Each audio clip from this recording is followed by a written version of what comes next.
Good evening everyone. తెలంగాణలో release అయినటువంటి constable notification గురించి మనం ఒకసారి క్లియర్గా తెలుసుకుందాం. ఇందులో టోటల్ ఎన్ని పోస్టులు రిలీజ్ చేశారు, అప్లికేషన్ చేసుకోవడానికి ఎటువంటి డాక్యుమెంట్స్ కావాలి, ఏజ్ రిలాక్సేషన్ ఏంటి, ఎడ్యుకేషన్ క్వాలిఫికేషన్స్ మరియు సెలక్షన్ ప్రాసెస్ ఎలా ఉంటుంది, అలానే ఈవెంట్స్ ఏంటి, దాని గురించి మనం ఒకసారి క్లియర్గా డిస్కస్ చేసుకుందాం. ముందుగా ఈ నోటిఫికేషన్ చూసినట్లయితే ఈ నోటిఫికేషన్ 29th జూలై 2026 రోజు రిలీజ్ చేయడం జరిగింది. పోస్టులు చూసుకున్నట్లయితే టోటల్గా 7,112 పోస్టులు కానిస్టేబుల్ రిలీజ్ చేయడం జరిగింది. అందులో సివిల్ కానిస్టేబుల్ 3,697 ఉన్నాయి, ఏఆర్ 1,052, ఎస్ఏఆర్ సిపిఎల్ 24 పోస్టులు ఉన్నాయి. సేమ్ అలానే స్పెషల్ ప్రొటెక్షన్ ఫోర్స్లో 1,380 పోస్టులు ఉన్నాయి. ఫైర్ ఫైటర్కి సంబంధించి 751 ఉన్నాయి. జైలు వార్డెన్కి సంబంధించి 196 మేల్కు ఉన్నాయి, 12 ఫీమేల్కి ఉన్నాయి. ఓవరాల్గా 7,112 పోస్టులు ఉన్నాయి. అయితే మీరు ఇక్కడ పోస్ట్ కూడా గుర్తుపెట్టుకోవడం అనేది ఇంపార్టెంట్. ఎందుకంటే మనం అప్లై చేసేటప్పుడు ఏ పోస్ట్కి ప్రిఫరెన్స్ ఇచ్చుకోవాలనేది మనకి ఈజీగా అర్థమవుతుంది. నెక్స్ట్ ఇక్కడ కిందకు వచ్చినట్లయితే ఏ డిస్టిక్కి ఎన్నెన్ని పోస్టులు ఉన్నాయనేది విడదీసి క్లియర్గా ఇవ్వడం జరిగింది. ఇక్కడ పోస్ట్ కోడ్ వైజ్గా ఇచ్చారు, ఒకసారి చెక్ చేసుకోండి. పోస్ట్ కోడ్ 24 అంటే సివిల్, 22 అంటే ఏఆర్. ఇలా ఏ విధంగా ఏ డిస్టిక్ వాళ్ళు ఏ డిస్టిక్లో ఎన్ని పోస్టులు ఉన్నాయనేవి క్లియర్గా ఒకసారి చెక్ చేసుకోండి. దాని తర్వాత అప్లికేషన్కి ఎటువంటి డాక్యుమెంట్స్ కావాలో ఒకసారి చూసినట్లయితే లేటెస్ట్గా తీసుకున్న ఎస్సీ కమ్యూనిటీ సర్టిఫికేట్ ఉండాలి, ఇది ఎస్సీ క్యాండిడేట్స్ కోసం. మరియు దాని తర్వాత latest economically weaker section EWS category వాళ్ళకి ఈ సర్టిఫికేట్ ఉండాలి, అది కూడా 1st ఏప్రిల్ 2026 తర్వాత తీసుకున్నట్లు ఉండాలి. అలానే ఓబీసీ క్యాండిడేట్కి చూసుకున్నట్లయితే లేటెస్ట్ నాన్ క్రిమిలేయర్ సర్టిఫికేట్ ఉండాలి, అది కూడా 1st ఏప్రిల్ 2026 తర్వాత తీసుకున్నట్లు ఉండాలి. అలానే లోకల్ క్యాండిడేట్స్ చూసినట్లయితే లోకల్ క్యాండిడేచర్ సర్టిఫికేట్స్ అంటే ఏంటివి, బోనాఫైడ్స్ అన్నట్లు 1 to 7th క్లాస్ వరకు ఉండాలి, లేదా రెసిడెన్స్ సర్టిఫికేట్ తీసుకొని ఉండాలి. మరియు ఈ ఉమెన్ రిజర్వేషన్ చూసినట్లయితే ఓవరాల్గా నోటిఫికేషన్లో 33 ఆఫ్ రిజర్వేషన్ ఉమెన్స్కి ఉందన్నట్లు. తర్వాత ఏజ్ రిలాక్సేషన్ గురించి చూసినట్లయితే నార్మల్గా కానిస్టేబుల్కి 18 to 22 ఇయర్స్ ఉండాలి, అది ఎప్పుడు 1st జూలై 2026 వరకు కౌంట్ చేస్తారు.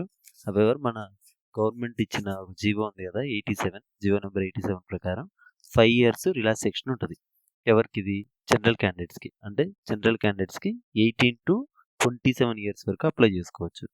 సేమ్ అలానే ఈడబ్ల్యూఎస్ ఎస్సీ ఎస్టీ బీసీ క్యాండిడేట్స్కి 27 + 5 years ఉంటుంది, అంటే టోటల్ 32 years ఉంటుంది ఎస్సీ ఎస్టీ బీసీ ఈడబ్ల్యూఎస్కి. అది కూడా మీకు చూపిస్తాను, నోటిఫికేషన్లో మెన్షన్ చేశారు, అది కూడా చూడండి. ఇక్కడ SC ST BC and EWS category వాళ్ళకి అడిషనల్గా 5 years రిలాక్సేషన్ ఉంది, అంటే 27 + 5 32 years వరకు రిలాక్సేషన్ ఉంది. నెక్స్ట్ ఎడ్యుకేషన్ క్వాలిఫికేషన్ చెక్ చేసినట్లయితే candidates must pass intermediate or its equivalent examination recognised by the state government as an ఎప్పటి వరకు అంట 29th జూలై 2026, అంటే జూలై నోటిఫికేషన్ రిలీజ్ అయ్యే టయానికి ఇంటర్మీడియట్ కంప్లీట్ చేసి ఉండాలి. అలాంటి క్యాండిడేట్స్ ఇంటర్మీడియట్ ఆర్ ఈక్వలెంట్ ఇది కంప్లీట్ చేసి ఉన్న క్యాండిడేట్స్ ఈ నోటిఫికేషన్కి అప్లై చేసుకోవడానికి ఎలిజిబుల్ అన్నట్లు. అలానే టెక్నికల్ క్వాలిఫికేషన్ చూసుకున్నట్లయితే ఫర్ ద పోస్ట్ కోడ్ 26 అంటే ఫైర్ ఫైటర్స్కి మనం అప్లై చేయాలంటే LMV light motor vehicle licence మనకి వచ్చి ఉండాలి, అది కూడా నోటిఫికేషన్ రిలీజ్ అవ్వకంటే ముందే వచ్చి ఉండాలి. అంటే 29th జూలై 2026 కంటే ముందే మనకి ఎల్ఎంవి వచ్చి ఉన్నట్లయితే మనం పోస్ట్ కోడ్ 26 ఫైర్ ఫైటర్స్కి అప్లై చేసుకోవడానికి ఎలిజిబుల్ అన్నట్లు. సెలక్షన్ ప్రాసెస్ చూసినట్లయితే టోటల్ 3 hours ఎగ్జామ్ ఉంటుంది, 200 questions ఉంటాయి, 200 మార్క్స్ ఉంటుంది. ఇందులో ఓసీ అండ్ ఈడబ్ల్యూఎస్ వాళ్ళకి 30% ఆఫ్ మార్క్స్ రావాలి, అంటే 60 మార్క్స్ రావాలి. బీసీ వాళ్ళకి 25% ఆఫ్ మార్క్స్ రావాలి, అంటే 50 మార్క్స్. అలానే SC ST ex service men and home guard వాళ్ళకి 20% ఆఫ్ మార్క్స్ రావాలి, అంటే 40 మార్క్స్ రావాలి. మరియు ఇందులో మనందరం మెయిన్గా చూడాల్సింది ఏంటంటే నెగిటివ్ మార్క్స్. ఇందులో 1/5 నెగిటివ్ ఉంది, ఇది మీరు అందరూ చెక్ చేసుకోవాలి క్లియర్గా. అంటే ప్రిలిమినరీలో మనకి నెగిటివ్ ఉంది, ఇది మనం అందరం ఒకసారి అబ్జర్వ్ చేయాలి. ఈవెంట్స్ చూసినట్లయితే సేమ్ 2022 నోటిఫికేషన్ లాగానే బాయ్స్కి 1600 meters మరియు గర్ల్స్కి 800 meters. బాయ్స్ 1600 metersని 7 minutes 15 secondsలో కంప్లీట్ చేయాలి. అదే ఎక్స్ సర్వీస్ మెన్ అయితే వాళ్ళు 9 మినిట్స్ 30 సెకండ్స్ వరకు ఉండొచ్చు. సేమ్ అలానే ఉమెన్ క్యాండిడేట్స్కి 800 మీటర్స్ కంప్లీట్ చేయడానికి 5 మినిట్స్ 20 సెకండ్స్ ఇచ్చారు. ఆ టైం లోపల కంప్లీట్ చేయాల్సి ఉంటుంది. ఇక్కడ మనం అబ్జర్వ్ చేయాల్సిన మెయిన్ థింగ్ ఏంటంటే సేమ్ 2022 నోటిఫికేషన్ లాగానే ఓన్లీ రన్నింగ్కి మాత్రమే మార్క్స్ ఉంటాయని చెప్పేసి చెప్పారు for final merit list. And long jump and shot put అనేది ఓన్లీ క్వాలిఫైయింగ్ నేచరే. అయితే ఈ లాంగ్ జంప్ చూసినట్లయితే జనరల్ క్యాండిడేట్స్కి 4 మీటర్స్ ఉంటుంది. అలానే ఎక్స్ సర్వీస్మెన్ క్యాండిడేట్స్కి 3.5 మీటర్స్ ఉంటుంది. సేమ్ షార్ట్ పుట్ అయితే 7.2 kgs వెయిట్తో ఫర్ మెన్ 6 మీటర్స్ ఉంటుంది జనరల్ కానీ ఎక్స్ సర్వీస్మెన్ క్యాండిడేట్స్ కానీ. సేమ్ అలానే లాంగ్ జంప్ ఫీమేల్కి అయితే 2.5 మీటర్స్ మరియు షార్ట్ పుట్ 4 kgs ఆఫ్ వెయిట్తో 4 మీటర్స్ వేయాల్సి ఉంటుంది. ఇందులో మనం గుర్తుపెట్టుకోవాల్సింది ఏంటంటే ఇవి మ్యాండేటరీగా క్వాలిఫై అవ్వాలి, బట్ ఈ మార్క్స్ ఫైనల్ మెరిట్కి తీసుకోరు. నెక్స్ట్ ఫైనల్ ఎగ్జామినేషన్ చూసినట్లయితే పోస్ట్ కోడ్ 21, 26, 27, 28 అంటే సివిల్, ఫైర్, జైల్ వార్డన్ వీటికి సంబంధించి టోటల్ 200 మార్క్స్కి ఎగ్జామ్ ఉంటుంది.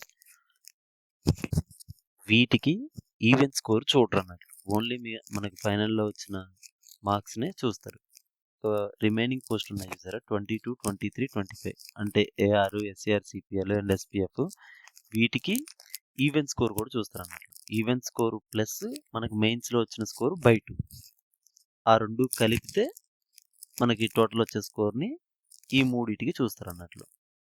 ఇక్కడ మనం చూడాల్సిన ఇంకొక పాయింట్ ఏంటంటే ఇఫ్ సేమ్ మార్క్స్ ఇద్దరు పర్సన్స్కి వచ్చాయనుకోండి, అందులో ఎవరైతే ముందు పుట్టుంటారో వాళ్ళకే జాబ్ ఇవ్వడం అనేది జరుగుతుంది. నెక్స్ట్ ఈవెంట్స్కి మార్క్స్ ఒకసారి మనం అబ్జర్వ్ చేసినట్లయితే 1600 మీటర్స్ని ఎంత తక్కువ టైంలో కంప్లీట్ చేస్తే మనకు అంత ఎక్కువ మార్క్స్ వస్తాయి అన్నట్లు. అయితే ఇక్కడ మీరు గుర్తుంచుకోవాల్సింది ఏంటంటే మినిమం 70 మార్క్స్ టు 85 మార్క్స్ ఈ మార్క్స్ మీరు తెచ్చుకుంటే 100% రేస్లో ఉన్నట్లే. అంటే ఇంతకంటే తక్కువ వస్తే రాదా సార్ అంటే అనడానికి లేదు, అలా అయినా వచ్చింది. బట్ మనం ఈజీగా కొంచెం త్వరగా జాబ్ తెచ్చుకోవాలి అని అంటే 70 మార్క్స్కి అబోవ్ కానీ మనం ఈవెంట్స్లో స్కోర్ చేసుకోగలిగితే మనకి జాబ్ రావడం అనేది చాలా తేలికైంది. అండ్ ఇక్కడ మనం రిటర్న్ టెస్ట్కి సిలబస్ ఒకసారి చెక్ చేసినట్లయితే ప్రిలిమినరీ టెస్ట్కి మరియు ఫైనల్ టెస్ట్కి సేమ్ సిలబస్ ఉంటుంది. అయితే దీనికి దానికి కొంచెం డిఫరెన్స్ ఏంటంటే మెయిన్స్లో మనకి ఎథిక్స్ ఒకటే యాడ్ అవుతాయి అండ్ డెప్త్ లెవెల్స్ చేంజ్ అవుతాయి అంతే. అండ్ ప్రిలిమ్స్కి మెయిన్స్కి టోటల్ సిలబస్ సేమ్. అదొకసారి మీరు ఇక్కడ చెక్ చేసుకొని ప్రిపేర్ అవ్వండి.